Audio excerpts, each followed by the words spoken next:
네, 그러면 첫 번째 네. 글로벌 마켓 브리핑 할까요? 저랑은 참 오랜만에 만나는데요. 네, 네. 미래에셋증권 압구정 WM의 정홍선임 매니저 모시겠습니다. 안녕하세요. 안녕하십니까. 네. 건강하셨습니까? 아 예. 지난주에 우리 부사님하고는 목요일 날, 목요일 날 네. 만났죠. 네. 아 진짜 전쟁을 치렀던 것 같습니다. 야, 그 가장 네. 그 뭐랄까 시청자 수도 폭발했던 네, 네. 그 라이브 현장에 두 그때 분이 15,000명을 넘었죠. 네, 뭐 12,000명까지는 보긴 했었는데 네. 굉장히 제가 2월부터 방송 시작하고 나서 실시간이 가장 많았던 하루였던 것 같고요. 그만큼 또 어려운 시장이긴 했는데 그래도 결과적으로는 그날은 상승 마감해서 저도 뭐 기분 좋게 아침을 좀 맞이했던 것 같습니다. 뭐 금요일은 뭐 떨어졌던 이유가 명확했기 때문에 사실 뭐 아직 우리가 뭐 실망할 사항은 아닌 것 같고 이제 앞으로 이제 이번 주간 네. 향후 2주가 굉장히 중요한 한 주인 것 같습니다. 일정상으로 보면 정말요? 예. 2주가 되게 중요해요. 예, 그렇습니다. 일단 시작점이기 때문에 지난 그 금융주 실적은 무난하게 마무리가 됐잖아요. 네. 그래서 사실 1, 2, 3분기를 좀 지나서 보면 항상 그 우려감을 가지고 첫 단추로 금융주 실적에 대한 우려감은 있었지만 사실 그 생각보다는 그 경기 침체 이슈 정도로 마무리가 되는 경우가 많았거든요. 아. 예. 그래서 이번 주가 찐이다. 아, 그래요? 예. 아, 2주가 중요하다고 하셨는데 네네. 디스 위기예요, 투 윅스예요? 그래서 2주. 아, 2weeks. 예, 맞습니다. 2주? 예. 요즘 꽤 긴데요. 네. 그래서 이번 뭐 실적 이제 시즌에 이제 어떻게 보면은 전초전에서 네. 넷플릭스나 일부 종목들이 선방할 수 있는지 우리 한번 좀 지켜보도록 하겠습니다. 예. 근데 금요일은 진짜 기대 인플레이션 때 빠진 거예요?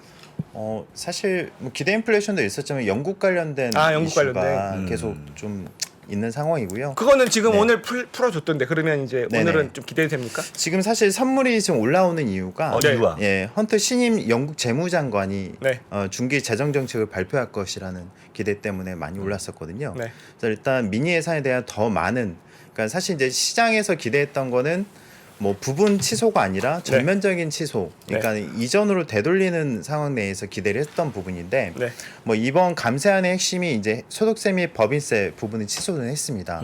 이제 일단 제일 중요한 건 시장에 신뢰를 주지 못했던 거죠. 그러니까 모든 정책이라는 게 일관성 있게 가야 되는데 이제 지금 왔다 갔다 해버리면 앞으로의 정책을 할 때도 신뢰가 깨질 수밖에 없는 거고요.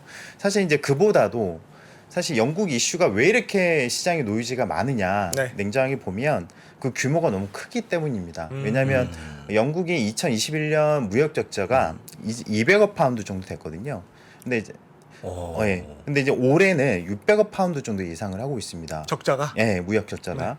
근데 이제 재정 건전성이 그로 인해서 굉장히 좋지 않은 상황에서 코로나 이전의 국가 부채가 GDP 대비해서 84%입니다. 미국이 지금 GDP 대비 109% 정도라고 네, 그렇죠. 하면 미국보다 낫네 이렇게 생각할 수는 있겠지만 네. 독일이 59% 정도 되거든요. 그러면 이제 유럽에서 가장 잘 나간다는 독일이 59% 내외 정도이기 때문에 비교하면 굉장히 높다.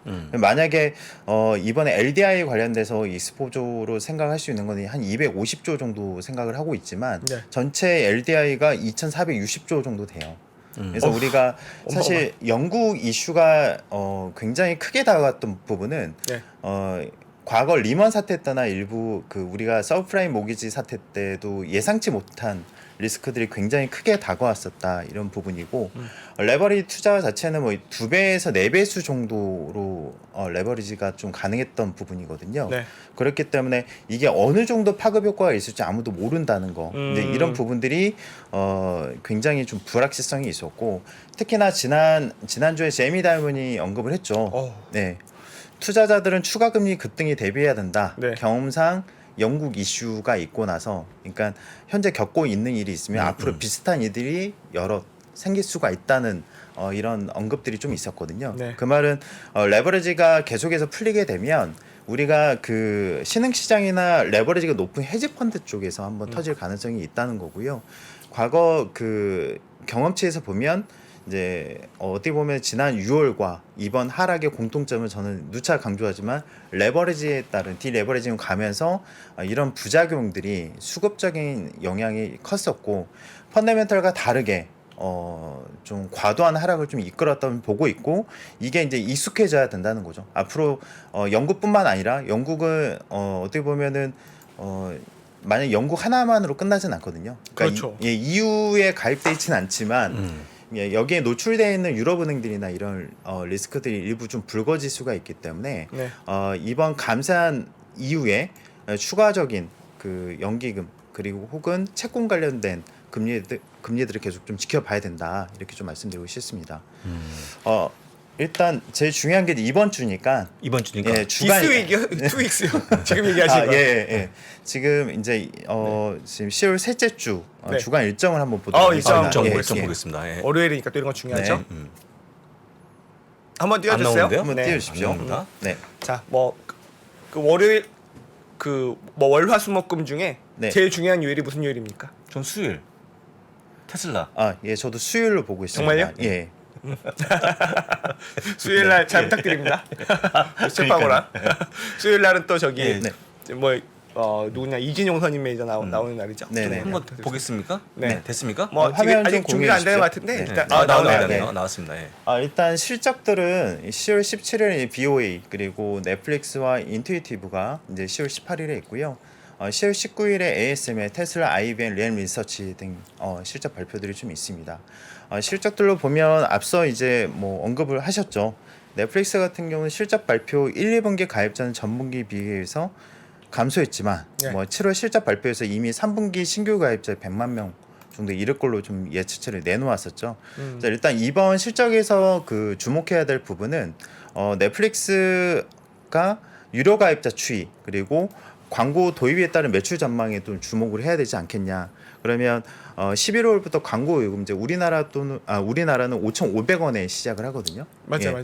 그래서 이게 이제 어느 정도 수요와 전략이 이제 통할 수 있느냐가 좀 중요할 것 같고요. 앞서 이제 테슬라는 자세하게 좀 말씀하셔서 비용 절감이나 이익률 뭐 여러 부분들이 있겠지만 이미 미리 공개된 3분기 인도량이 34만 대 정도. 그러니까 예상이 한 37만 대 정도였잖아요.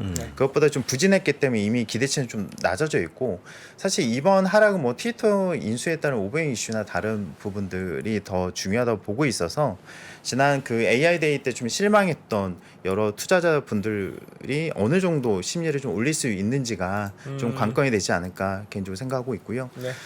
제일 중요한 게 이제 사실 지표로 보면 수요일 날 있는 9월 주택 착공 건수, 건축 허가 건수도 중요하다고 봅니다. 이번 CPI 발표 때 제가 강조해드렸던 여러 임대료 부분들인데 지금 70년에서 82년 사이에 물가 급등기를 제외하면 가장 높은 수준의 주거비죠. 네. 근데 이제 일단 주택 착공이나 허가가 지금 170만 채 정도 되거든요. 그러니까 과거 잘 나갈 때 200만 채 이상 넘어갔습니다. 그래서 중요한 거는 공실률이 자가 공실률이 제가 0.8% 정도라고 말씀드렸는데 이전 평균치가 1.6%. 그러면 제일 중요한 게 한국과 미국이 주택 가격이 올랐던 이유가 뭐라고 보십니까? 유동성, 그것보다는 저금리. 저는 공급이 좀 부족했다고 공급 보고 부족, 있거든요. 그러니까 지금은 일단 공급량이 더 늘어나거나 혹은 이제 공실률을 보면 나오는 매물들이 많아야지 의미 있는 가격 하락이 있는 거고 네. 지금 중요한 건 주택 시장이 급격하게 악화되면 소비가 줄어들기 때문에 안 좋다고 생각할 수는 있겠지만 네. 연준이 의도했던 보다 의미 있는 수준의 조정이 나타나야 네. 연준 역시 물가와 함께 성장을 좀 고려하지 않을까 이렇게 좀 보고 있습니다. 네. 그래서 일단 지금 30년 모기지 금리가 6.9%까지 올랐거든요. 그렇다고 하면 이제 투자자 입장에서 혹은 건축업자 입장에서 보면 좀 더 마켓이 좋아야지만이 많은 매물들이나 허가 건수가 나올 수가 있는 거죠. 근데 이게 기대에 못 미치느냐에 따라서 이제 주택 가격에 대한 부분들, 임대료에 대한 부분이 잡히느냐 이런 가이던스를 알 수가 있기 때문에 9월 주택 착공 건수나 수요일에 있는 그리고 18일에 있는 주택 시장 지수가 좀 중요할 것 같다 이렇게 보여집니다.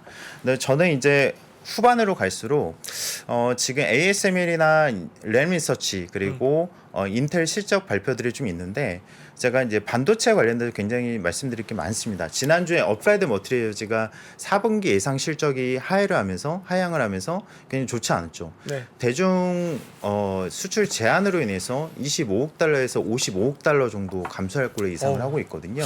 포지션이 한 20% 30% 되는 것 같아요. 네, 굉장히 높습니다. 그래서 미국 반도체 장비 수출 제한으로 인해서 국내에도 영향이 있었고 사실 다국적 기업의 이제 중국에서 생산하는 팹에 대해서는 1년간 유예를 하기도 했지만 네. 잘 아시다시피 팹에 대해서 마이그레이션이 가장 중요한데 1년 유예로 끝나진 않잖아요. 언젠가는 문 닫아야 될 것 같아요. 네. 우리 하이닉스나 저기 네.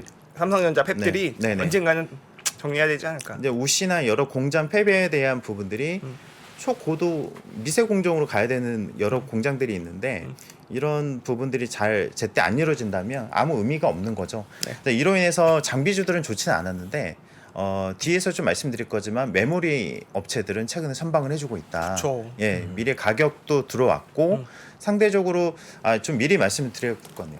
왜 그 국내에 있는 메모리 업체와 그러니까 마이크론이 이제 급등을 하는 그래도 시장 대비해서 강했던 이유는 네. 사실상 그 중국의 메이저들이 시장에 진입이 안 된다. 네. 그렇다면 향후 지금 10년에서 20년 동안 3사로 거의 어깨가 재편되어 있는 상황에서 네. 그 부분이 오히려 호재로 좀 크게 작용을 하지 않았나 생각은 하고 있고요. 뭐 디스플레이 시장에서도 굉장히 왜곡된 부분들이 있었잖아요. 그래서 최근에 국내 메모리 업체와 마이크론 실적을 제외하고 목표가가 하향됐음에도 불구하고 선방했던 이유라고 보시면 될 것 같고 특히 마이크론 같은 경우는 중국에 팹이 없습니다. 맞아. 예, 그렇기 때문에 상대적으로 좀 선방했던 이유라고 보시면 될 것 같습니다. 재밌는 게 네, 마이크론이 9월 29일 날 실적 발표했잖아요. 네네.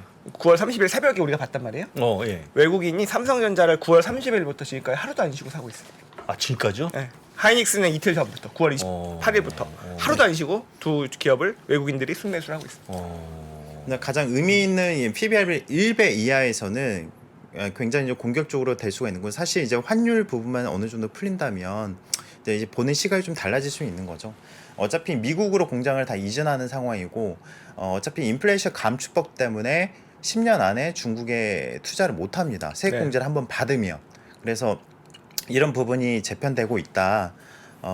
이제 반도체 시장에서는 최근에 디램 그리고 장비 업체들이 좋지 않지만 네. 이게 이제 이번 주 이후에 어떤 추세를 보일지가 굉장히 좀 중요한 구간이 아닌가. 왜냐하면 지금 한 달 사이에서 미국 나스닥의 하락을 이끌었던 게 반도체이기 때문에 네. 이번 주 반도체 실적이 굉장히 좀 중요하게 다가오지 않을까 생각을 하고 있습니다.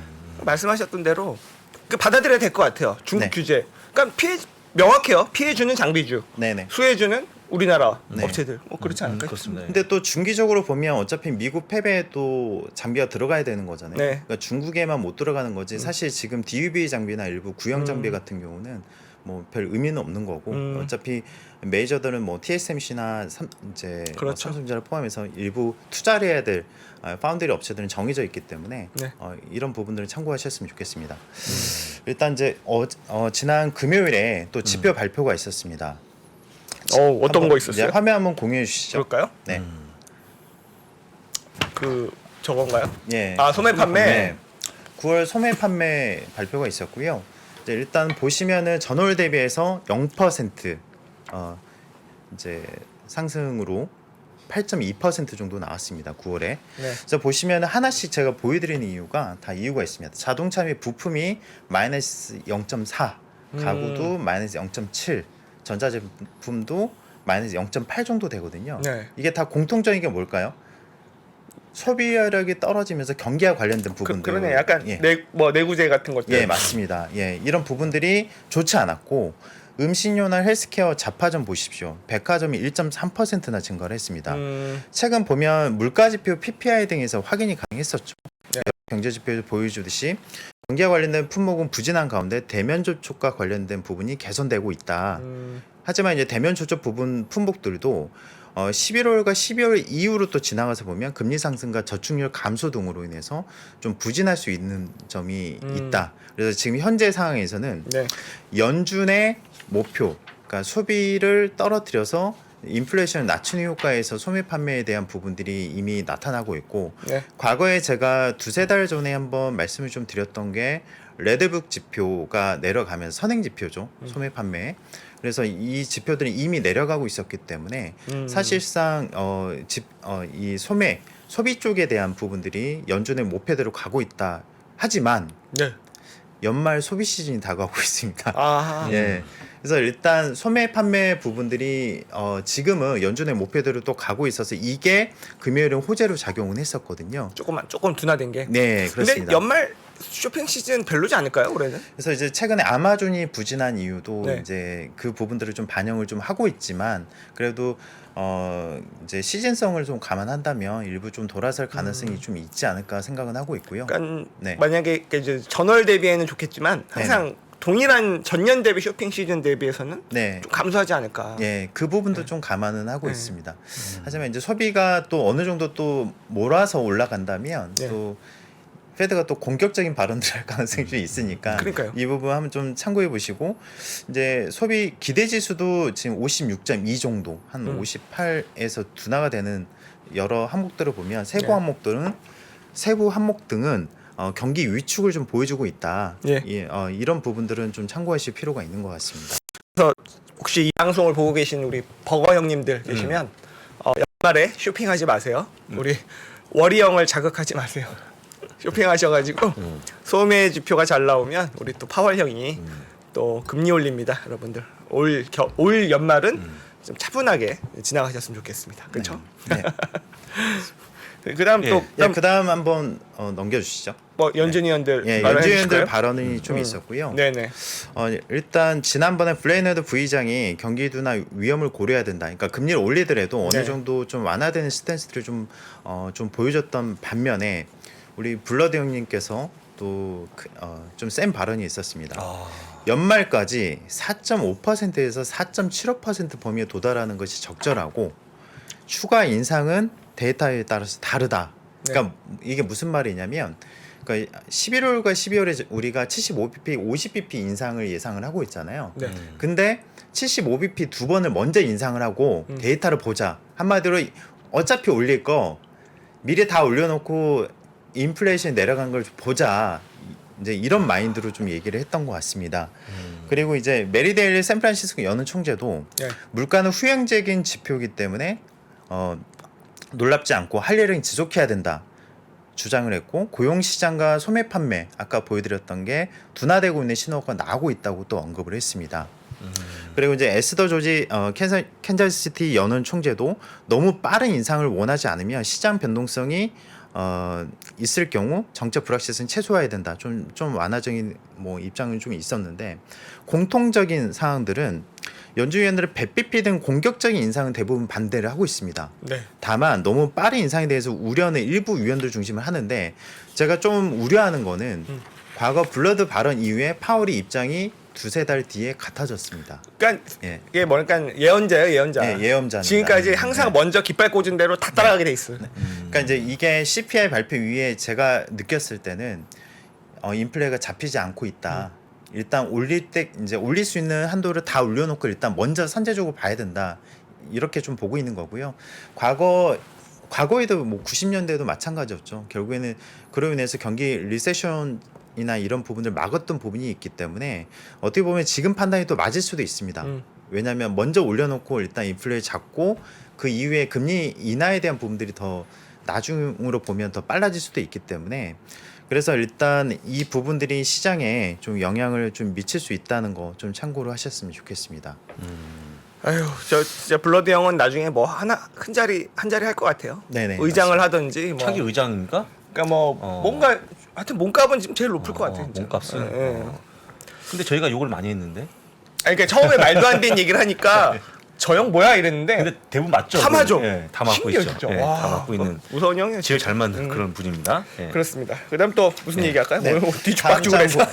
다음 장 보여주십시오. 또 네. 장표가 있나요? 네. 오늘 뭐 요새 준비 많이 했어. 이거 뭐 지난번 CPI 때 제가 한번 말씀을 드린 적이 있습니다. 저는 이제 CPI 발표 이후에 불확실성 해소에 따라서 일부 좀 상승이나 이런 부분들을 좀 한번 좀 말씀을 좀 드리긴 했었는데 네.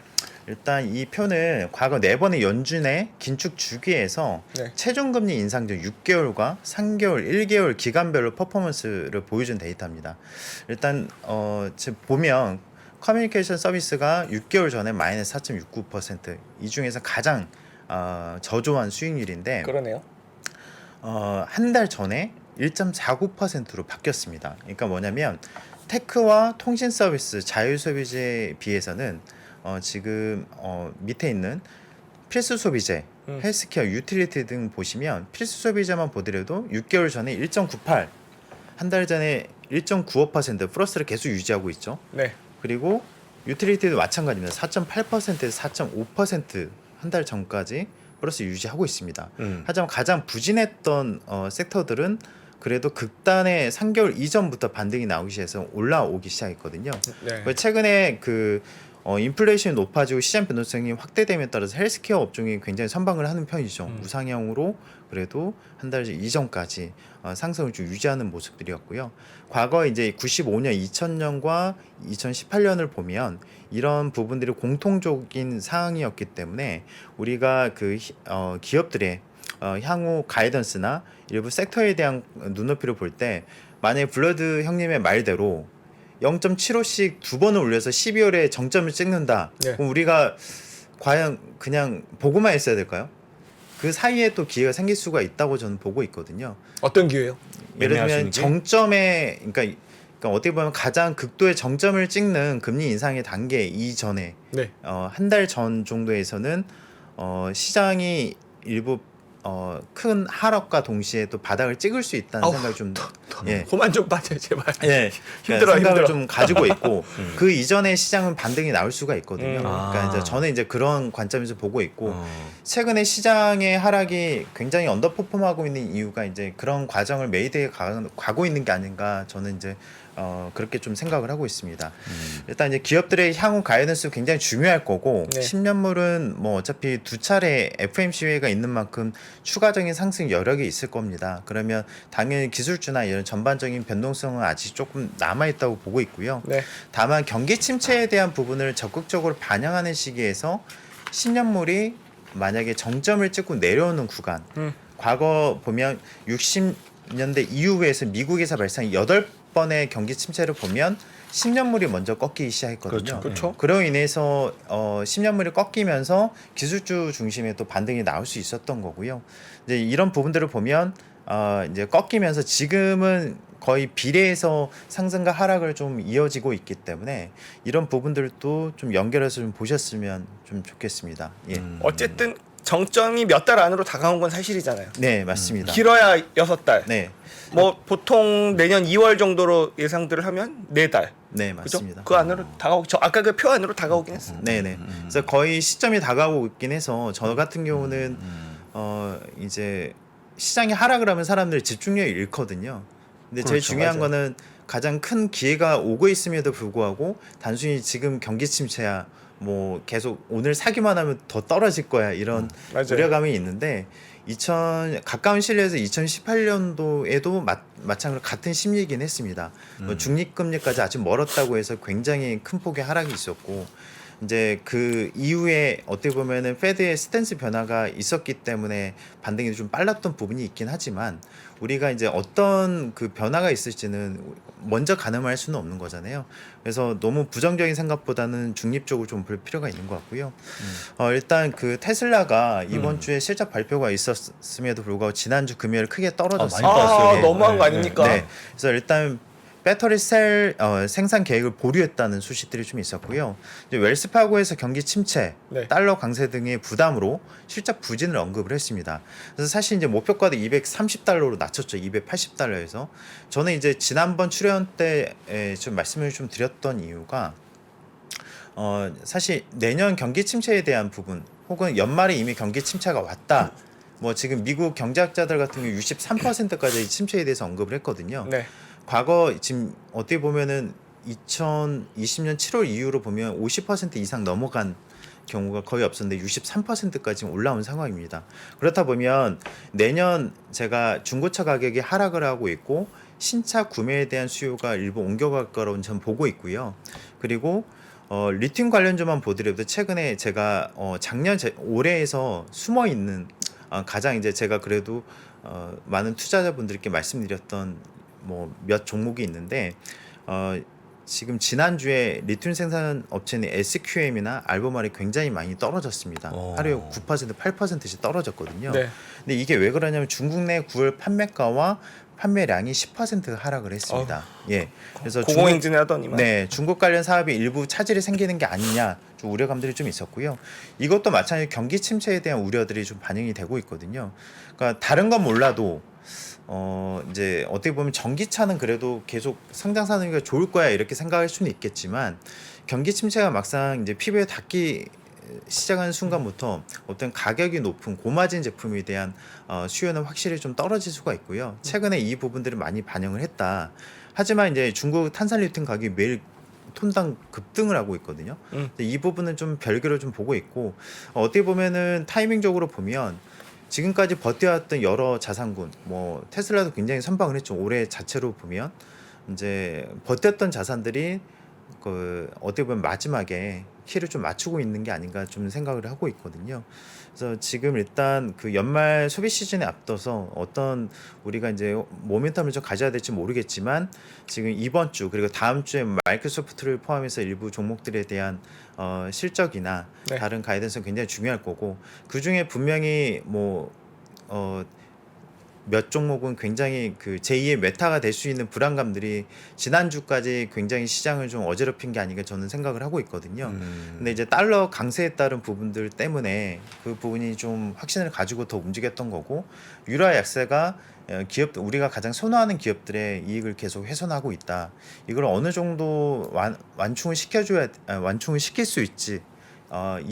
이번 주와 다음 주까지 좀 우리 한번 좀 지켜봐야 될 것 같습니다. 예. 정말 중요한 네. 2주. 2주. 그래서 오늘 중간 선거 얘기도 못 하셨고 네. 뭐 푸틴 얘기도 못 하셨는데 또 다음 주에 못한 와서 것 중에서 하나만 네. 하자면 어떤 게 있어요? 사실 지난번 출연 때도 말씀드렸지만 네. 그 중간 선거 있고 나서 1년 동안 S&P 500 수익률이 16%가 넘었습니다. 사실은. 그래서 물론 이제 FOMC와 지금 CPI 발표가 11월 사이에 지금 껴있기 때문에 우리가 기대감이 많이 낮아져 있지만 1939년 대공황을 제외하고는 그래도 일관된 시그널이었기 때문에 그래도 시장이 많이 떨어졌을 때는 한 번 정도는 이 부분들에 대해서 좀 관심을 가질 필요가 있는 것 같고 이번 바이든 정부 들어서는 인플레이션 감축법을 통해서 뭐 2차전지를 포함해서 신재생 에너지에 대한 투자가 너무 늘긴 했지만 지금 유가는 제가 봤을 때 1월 내외 정도 지금 미국이 굉장히 추워지고 있기 때문에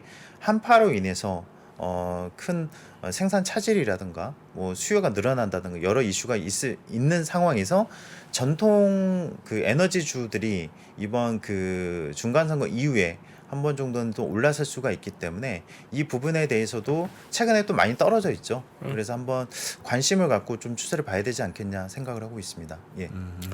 네, 또 조금 더 풍부한 네. 얘기 다음 주에 한번 네네, 더 알겠습니다. 부탁드리도록 하겠습니다. 네네. 오늘 미래에셋증권의 정우선 매니저님 오늘 수고 많으셨습니다. 예, 감사합니다. 고맙습니다. 네. 늦어져가지고요. 저희 빠르게 광고 보고 네. 박상준 이사님 3주 만에 모시는 네. 박상준 이사님 보러 가겠습니다.